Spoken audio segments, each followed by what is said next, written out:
하나님의 말씀 사무엘상 18장 1절부터 9절에 있는 말씀입니다.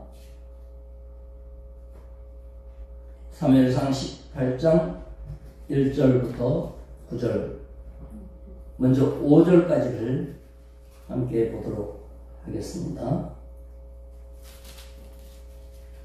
1절부터 5절입니다. 시작. 다윗이 사울에게 말하기를 마침에 요나단의 마음이 다윗의 마음과 하나가 되어 요나단이 그를 자기 생명같이 사랑하니라. 그날에 사울은 다윗을 머무르게 하고 그의 아버지의 집으로 다시 돌아가기를 허락하지 아니하였고, 요나단은 다윗을 자기 생명같이 사랑하여 더불어 언약을 맺었으며, 요나단이 자기가 입었던 겉옷을 벗어 다윗에게 주었고 자기의 군복과 칼과 활과 띠도 그리하였더라. 다윗은 사울이 보내는 곳마다 가서 지혜롭게 행하매 사울이 그를 군대의 장으로 삼았더니 온 백성이 합당히 여겼고 사울의 신하들도 합당하게 여겼더라. 아멘. 전반부는 다윗의 부상, 요나단과의 우정, 이런 좋은 게 나옵니다. 그리고 6절부터서는 왕의 시기심이 나오죠. 다윗과 요나단의 만남에 대해서 우리가 읽었는데요. 이제 다윗의 승리와 왕 앞에서의 그 답변, 또 그 자세, 이런 모든 면이 왕자 요나단의 마음에 쏙 들었습니다. 그래서 우정이, 엄청난 우정이 싹트기 시작한 거예요. 진실한 우정이라는 것은 경쟁적이거나 또는 라이벌 의식을 갖지 않습니다. 다윗을 향한 요나단의 우정은 그야말로 순수했습니다. 골리앗과 싸우는 것을 지켜봤죠. 무기도 없이 쫓아 올라가서 골리앗과 정면 대결하는 것을 보고 아마 요나단은 자기와 닮은, 자기와 일치되는 모습을 봤을 거예요. 우리가 지난번에 블레셋 진영에서 엄청난 대군들이 사울의 600명밖에 남지 않는 이 볼품없는 쪽을 향하여 삼중포위를 하고 주의 올 때를 14장에서 봤어요. 그때 요나단이 부하 하나만 데리고 바위를 기어 올라가서 적진을 흐트러뜨리고 혼비백산한 적들은 아군인지 적군인지도 모르고 서로 찌르고 이래서 이스라엘이 승리한 적이 있었어요. 아마 요나단은 다윗의 모습에서 너무나도 무모하고 도저히 계산으로는 할 수 없는 용기백배한 모습이 어떤 면에서 자기하고 너무나 닮은 걸 봤을 거예요. 호감이 되죠. 닮으면 호감이 일어나기 마련이에요. 가수 가운데 너훈아 씨가 있어요. 너훈아. 진짜 나훈아는 아니고 얼굴이, 폼이 나훈아하고 비슷해요. 생긴 게. 그런데 노래도 비슷하게 해요. 그래가지고 노래할 때 보면 나훈아 같이 수염을 기르고 이렇게 하면서 너훈아, 이름이 너훈아예요. 인기가 있어요. 조용파리가 또 있어요. 조용필이 같이 생겼는데 노래도 비슷하게 조용필처럼 불러요. 이래서 진짜를 만나봤냐 물어보니까 진짜들이 이 가짜들을 그렇게 좋아한대요. 닮아가지고. 여러분이 예수님을 닮았잖아요. 성령이 우리 안에 계시면 하나님의 영이 있기 때문에 예수님이 여러분을 너무 좋아하시는 거예요. 다윗과 요나단의 우정은 예수님과 우리의 우정과 같은 모형이란 말이에요. 닮아야 돼요. 예수가 희생하셨듯이 우리도 희생정신을 갖죠. 예수가 주님께 순종하였듯이 우리도 주님께 순종하죠.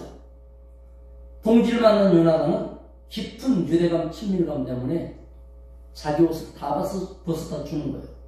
옛날에 전쟁 때는 옷도 귀하니까 죽은 사람 피 묻은 옷도 전부 벗겨가지고 갖고 와서 빨아입고 그랬잖아요.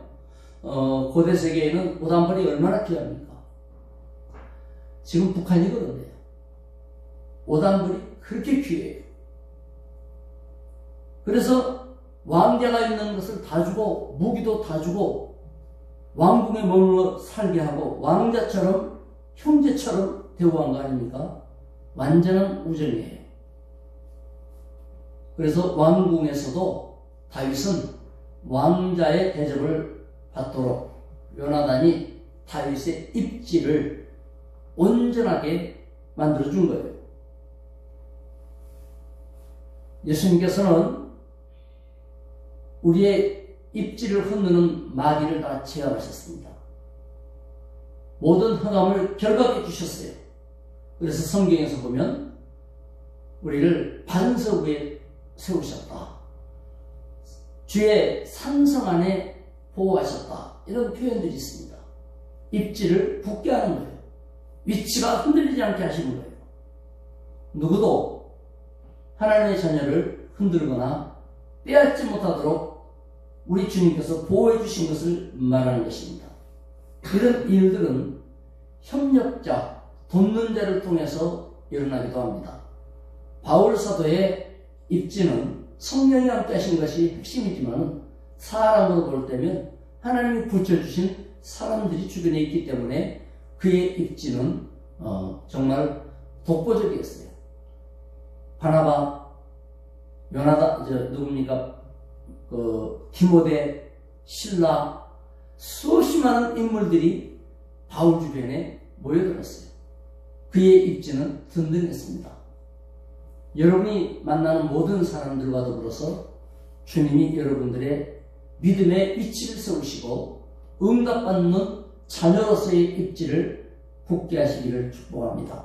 성령이 가는 데마다 만나는 일마다 사람마다 하나님의 영광을 위해서 보내주신 축복의 관계로 든든해질 때 여러분은 훨씬 복되고 아름다운 삶을 누릴 수가 있을 것입니다. 자, 그 뒤편에 6절부터 9절을 한번 읽어봅시다. 시작.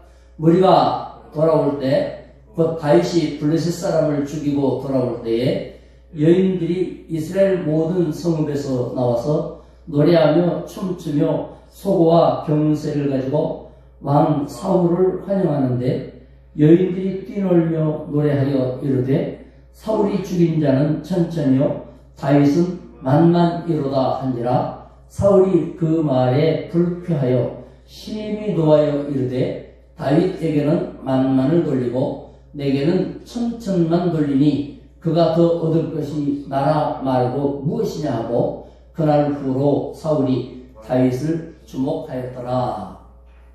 전쟁터에서만 해도 사울이 만족했어요. 그리고 이 다윗을 향하여서 얼마나 기쁨이 있었는지 몰라요. 이기고 개선할 때 개선 용사들을 맞이하는 백성들의 환영이 도로에서 이제 그 탑프레이드가 있는 거 아니에요? 그럴 때 나와가지고 온 백성들이 춤추며 태극기 흔들고 그냥 만세 부르고 이제 뭐 이런 모습 아닙니까? 그런데 환호성 소리를 들어보니까 다윗은 만만, 사울은 천천, 왕이 10분의 1로 죽은들 평가를 받고 있어요.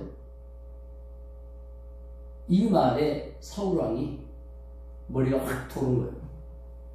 요나단은 우정으로 인하여 다윗을 향하여 우정으로 머리가 확 돌았는데 좋은 거죠. 사울은 거꾸로 돌았어요. 이래가지고 저놈이 왕의 자리를 탐하는구나. 이 경계하기 시작한 거예요. 이 일이. 그래서 다윗에게 돌려진 공로, 사람들은 단순하죠. 이것저것 계산하거나 정치인들과 같이 정치적 계산하지 않죠. 자기 입장에서 자기 감정대로 하는 거예요. 종합적으로 국가를 경영하는 사람과의 입장에서 이 나라의 장래와 후손과 미래를 생각하면서 국민들이 생각하는 경우는 드물죠. 그냥 탁 들리는 대로, 보이는 대로, 느끼는 대로 단편적이죠. 그래서 난처한 일들도 많이 벌어지기도 하고 그럽니다. 교회에서도 목사가 보는 전체적인 시야가 있거든요. 이건 좀 이렇게 좀 자제를 하면 좋겠다. 그래야 전체적으로 이쪽 저쪽이 균형도 이루고 서로 덕이 되겠다. 이런 관점으로 보고 있지만 성도가 끼리끼리에서는 그런 거 신경 안 써요. 그냥 자기 입장에서 툭 던져요. 자기 생각에서 툭 던져요.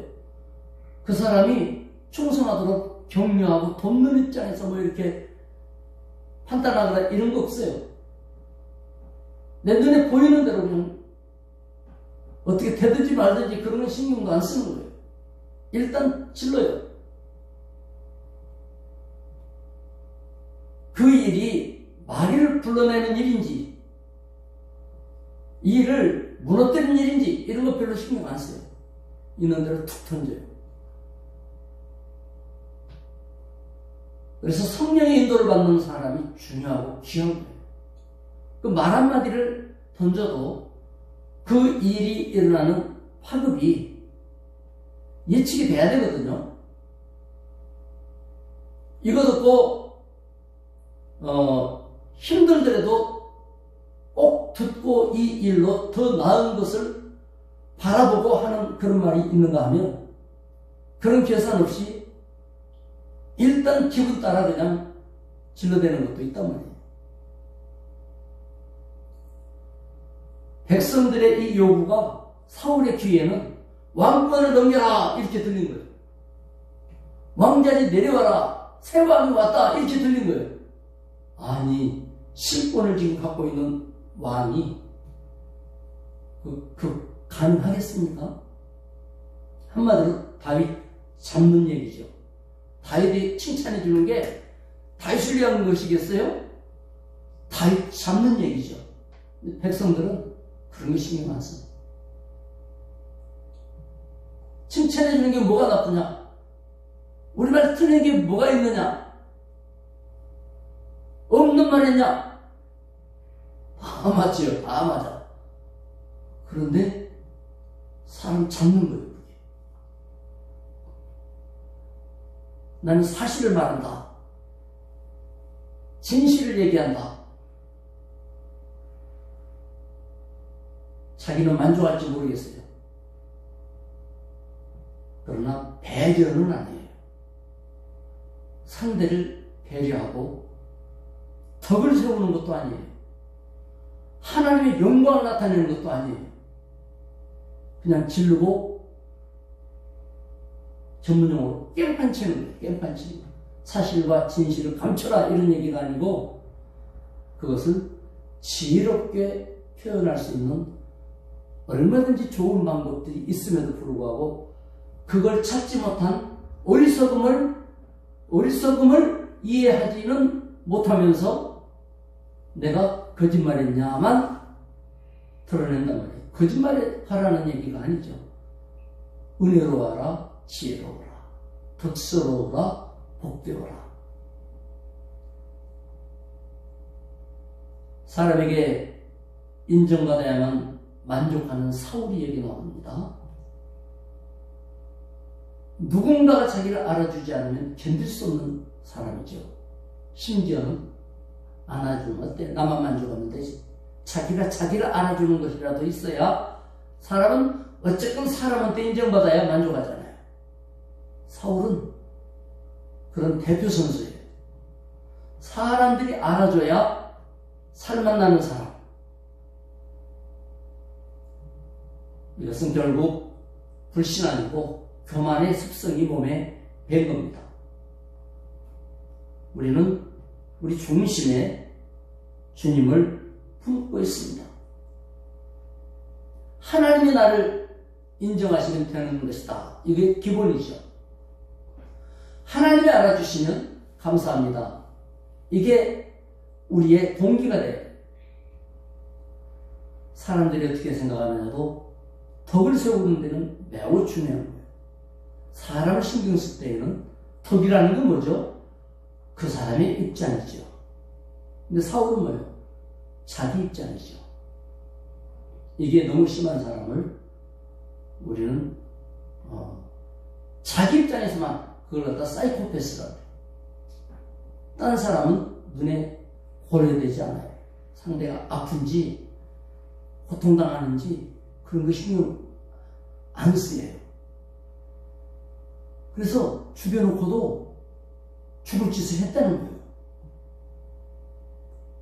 나쁜 짓을 해놓고도 그렇게 하니까 네가 그렇게 될 수밖에 없다는 거예요. 자기가 나쁜 짓을 해놓고도. 그거는 너무나 극단적인 자기중심적인 거죠. 하나님은 우리를 위하여 자신을 버리셨고 십자가에 주님이 매달리도록 허락해 주셨습니다. 우리는 자그마한 배려를 할 줄 알아야 되고 상대를 위해서 기도하는 사람들입니다. 여러분의 주변이 여러분의 기도로, 여러분의 은혜와 사랑으로 요나단과 같이, 요나단은 다윗을 향하여 마음을 열었죠. 이것이 바로 전도자의 자세예요. 은혜 받은 사람의 모습입니다. 다윗도 요나단에게 그렇게 했습니다. 그리고 나중에 보면 요나단의 후손들을 향하여서도 다윗은 왕이 된 이후에도 그 약속을 지켰습니다. 우리의 믿음이 하나님 중심이 되어야 되겠고 진실한 신앙 우정이 되도록 늘 성도 관계에서 덕이 세워지는 아름다운 믿음이 되기를 축원합니다. 기도하겠습니다. 하나님 아버지 감사합니다. 오늘 우리는 요나단과 다윗의 등장을 통하여 사람 관계 속에 하나님이 세워주시는 모습을 확실하게 보았습니다. 우리도 하나님이 그렇게 세우시기를 원하시오니 피할 바위가 되신 주님, 산성이 되어주신 주님, 우리를 지켜주시며 안전케 하시기를 원합니다. 입지를 세우시고 든든케 해주시옵소서. 아울러 사울과 같이 왕이었음에도 불구하고 그 중심은 왕답지 못했던 것처럼 우리도 구원받은 자가 구원받은 자답지 못한 일들이 있기 쉽습니다. 주여, 구원받은 자답도록 우리의 눈과 귀와 입술이 열리게 해주시고 우리의 심령이 동하게 해주시옵소서. 오늘도 주님과 동행합니다. 하나님의 영광으로 역사하여 주시옵소서. 예수님의 이름으로 기도드리옵나이다. 아멘. 각자 기도하시기 바랍니다.